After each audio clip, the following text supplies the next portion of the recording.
और बड़ी खबर आपको बता दें, महाराष्ट्र में आज महायुति गठबंधन सरकार का राज तिलक होने वाला है। आज शाम 5:30 बजे मुंबई के आजाद मैदान में नई सरकार का शपथ ग्रहण होगा। देवेंद्र फडणवीस महाराष्ट्र के मुख्यमंत्री पद की शपथ लेंगे। फडणवीस के साथ एकनाथ शिंदे और अजीत पवार महाराष्ट्र के उप मुख्यमंत्री यानी कि डिप्टी सीएम पद की शपथ लेंगे। इससे पहले कल बीजेपी विधायक दल की बैठक में देवेंद्र फडणवीस को विधायक दल का नेता चुना गया, जिसके बाद महायुति के तीनों प्रमुख नेता यानी कि देवेंद्र फडणवीस, एकनाथ शिंदे और अजीत पवार ने राज्यपाल से मिलकर सरकार बनाने का दावा पेश किया और आज महाराष्ट्र में नई सरकार का शपथ ग्रहण होने वाला है। देवेंद्र फडणवीस तीसरी बार महाराष्ट्र के मुख्यमंत्री पद की शपथ लेंगे। प्रधानमंत्री नरेंद्र मोदी, गृह मंत्री अमित शाह, रक्षा मंत्री राजनाथ सिंह, बीजेपी अध्यक्ष जेपी नड्डा, उत्तर प्रदेश के मुख्यमंत्री योगी आदित्यनाथ और एनडीए शासित राज्यों के मुख्यमंत्री, संत समाज के लोग, किसान और लाडकी बहना योजना के 100 लाभार्थियों को भी शपथ ग्रहण समारोह में आमंत्रित किया गया है। विश्व गौरव भारत के प्रधानमंत्री माननीय नरेंद्र मोदी जी की उपस्थिति में संपन्न होगा। मुंबई के आज़ाद मैदान पर यह संपन्न होगा और इस शपथ विधि में तीनों पार्टी के नेता वहां पर रहेंगे। उसके बाद और किसका शपथ विधि होगा इसका फैसला हम शाम तक करेंगे। हमारी बैठकें हैं, उसके बाद हम शाम तक करेंगे। आणि राज्यपाल महोदयांनी परवानगी दिली। उद्या आझाद मैदानमध्ये संध्याकाळी 5:30 वाजता शपथविधी आहे। देवेंद्रजींनी देखील आपल्याला निमंत्रण दिलं आहे। आम्ही देखील आपल्या सगळ्यांना निमंत्रित करतोय आणि मला आनंद आहे की 2.5 वर्षापूर्वी पितात वाटतं ना, तिथेच देवेंद्रजींनी मी मुख्यमंत्री व्हावं म्हणून माझ्या नावाची शिफारस केली होती आणि आज देवेंद्रजी मुख्यमंत्री व्हावेत अशी शिफारस आणि पाठिंब्याचं पत्र शिवसेनेच्या वतीने आज आम्ही दिलंय। और महाराष्ट्र में आज महायुति सरकार का शपथ ग्रहण होने वाला है। कौन कौन शपथ लेगा ये भी क्लियर हो गया है, लेकिन कल जब महायुति के तीनों नेता एक साथ मीडिया के सामने आए तो न्यूज़ 18 इंडिया के सवाल पर एकनाथ शिंदे और अजीत पवार ने जो जवाब दिया उस पर हॉल में 2 मिनट के लिए जमकर हंसी के ठहाके लगे। आप भी देखिए। क्या आप और अजीत यादव पवार साहब भी कल डिप्टी सीएम पद की शपथ लेंगे? अरे भैया, अभी तो कहा, देवेंद्र जी ने भी कहा, मैं भी कह रहा हूँ, रुको थोड़ा, अभी शाम तक रुको। अभी कल शपथ ली है ना, उनका समझ में आएगा। मैं तो लेने वाला हूँ।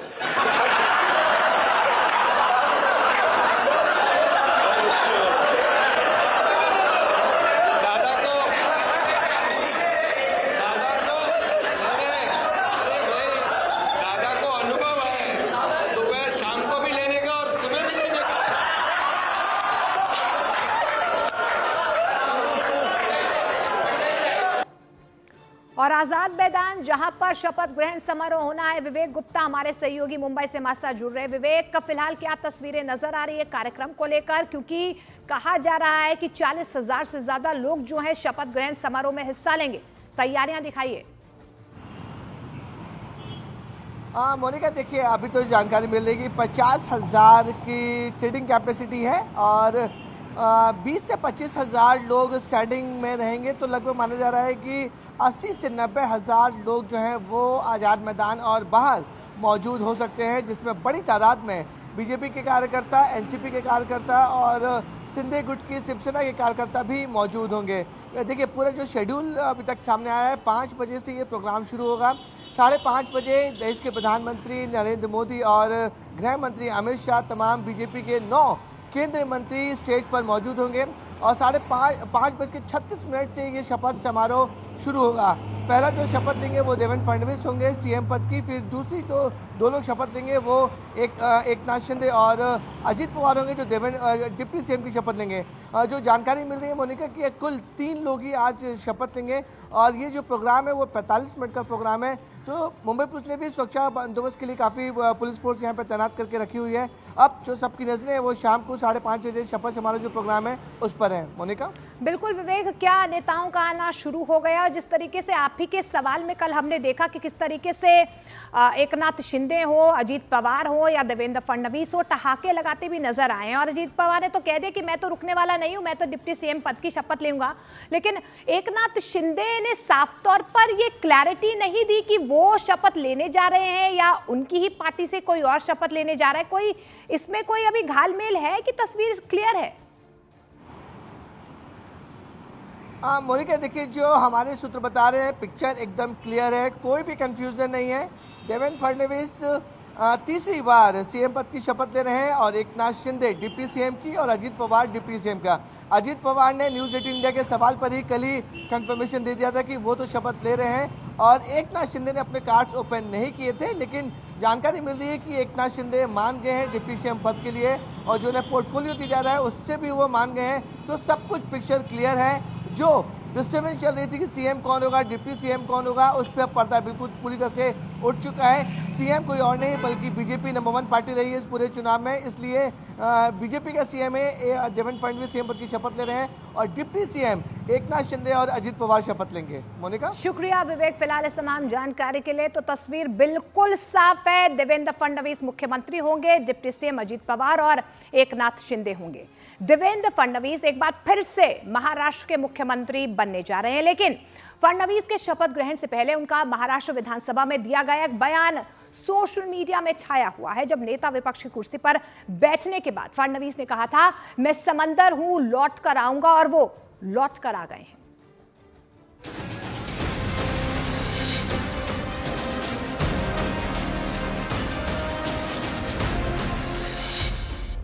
सर्वानुमते यानी कि सर्वसम्मति से देवेंद्र फडणवीस जी को पार्टी के नेता के रूप में घोषणा करता हूं और नेता घोषित करता हूं। सुनले हुए सी कुत्ता भी ना पेशाब करेगा औरंगजेब की पहचान पर, अब तो तिरंगा लहराएंगे पूरे पाकिस्तान पर। मेरा पानी उतरता देख मेरे किनारे पर घर मत बसा लेना। मेरा पानी उतरता देख मेरे किनारे पर घर मत बसा लेना। मैं समंदर हूं, लौट कर वापिस आऊंगा। भले ही ये बयान साल 2019 का है, लेकिन इस बयान में छिपी है देवेंद्र फडणवीस की राजनीतिक कुशलता, उनकी जिजीविषा, उनकी कर्मठता, उनकी सौम्यता, उनकी सरलता।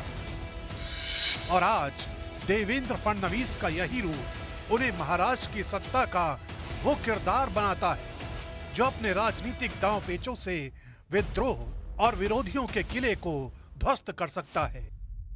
अब से कुछ महीने पहले जब लोकसभा चुनावों के नतीजे आए, तब बीजेपी दहाई का आंकड़ा भी हासिल नहीं कर सकी थी। ऐसे में देवेंद्र फडणवीस के राजनीतिक भविष्य को लेकर तरह तरह के कयास लगाए जाने लगे थे, लेकिन वक्त और बाजी ऐसी पलटी कि महायुति के नतीजे देखकर सियासी पंडितों की आंखें भी चौंक गई।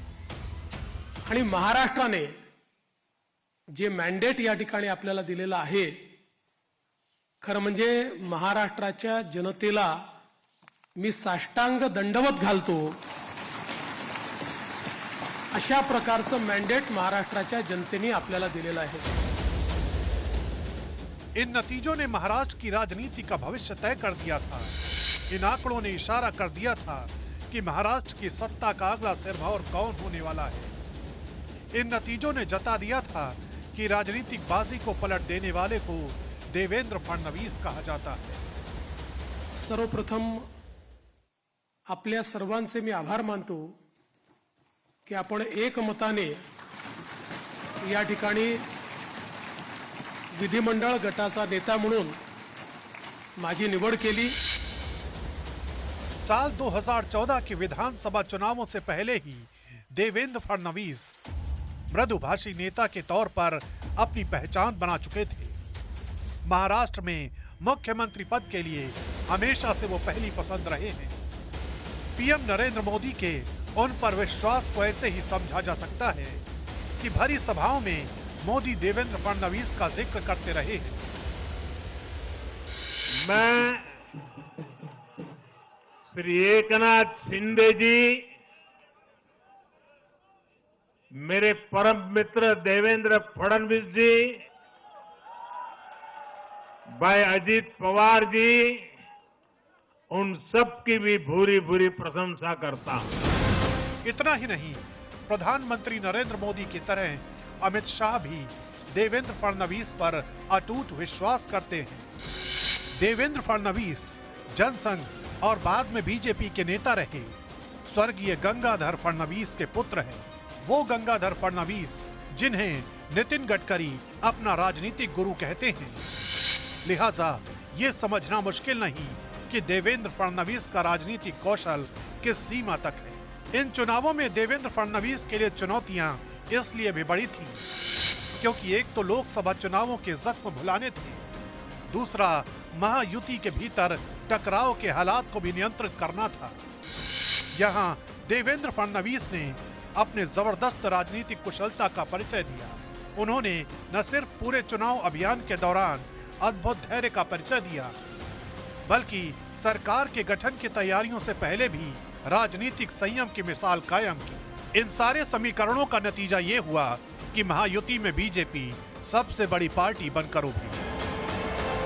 बहुत आनंद हुआ इस एक मत निर्णय में, यूनानिमस रेजोल्यूशन के ऊपर। मैं आप सबको बधाई देती हूं। हम एक है तो सेफ। धन्यवाद। देवेंद्र फडणवीस ने अपने राजनीतिक सफर की शुरुआत उस वक्त की जब 1989 में वो अखिल भारतीय विद्यार्थी परिषद में शामिल हुए। 22 साल की उम्र में देवेंद्र फडणवीस नागपुर नगर निगम में पार्षद बने। 27 साल की उम्र में वो सबसे युवा महापौर बने।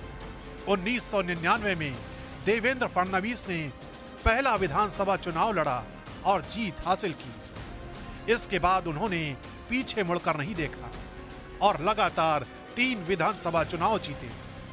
सबसे बड़ी बात यह कि उनका राजनीतिक करियर भ्रष्टाचार के आरोपों से बेदाग रहा है और अब एक बार फिर महाराष्ट्र की सत्ता में उनका राज तिलक होने जा रहा है।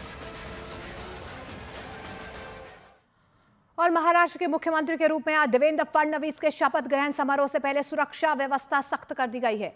मुंबई पुलिस के मुताबिक 5 अतिरिक्त आयुक्तों, 15 डीसीपी, लगभग 700 अधिकारियों और 3000 पुलिसकर्मियों की तैनाती की गई है। इसके साथ ही बीडीडीएस और क्यूआरटी टीमों को भी सुरक्षा व्यवस्था में शामिल किया गया है। मुंबई पुलिस के मुताबिक आज के कार्यक्रम पर करीब 8000 से ज्यादा सीसीटीवी कैमरों से निगरानी की जाएगी। मुंबई पुलिस की तरफ से हमने बहुत ही व्यापक डिप्लॉयमेंट प्लान इसके अंदर तैयार किया है। उसके अंदर हमारे 5 एडिशनल कमिश्नर रैंक के अधिकारी, 15 डीसीपीज, तकरीबन 700 ऑफिसर्स, उसके साथ साथ 3000 के आसपास हमारे पुलिसमैन इसके साथ हमने डिप्लॉयमेंट किए हैं। उसके साथ साथ हमारी 5 SRPF कंपनीज, उसके साथ साथ 15 लॉ एंड ऑर्डर रिजर्व, उसके साथ साथ जो हमारी और कंपोनेंट है, बीडीडीएस टीम है, क्यूआरटी है, उनका पूरा डिप्लॉयमेंट किया गया है।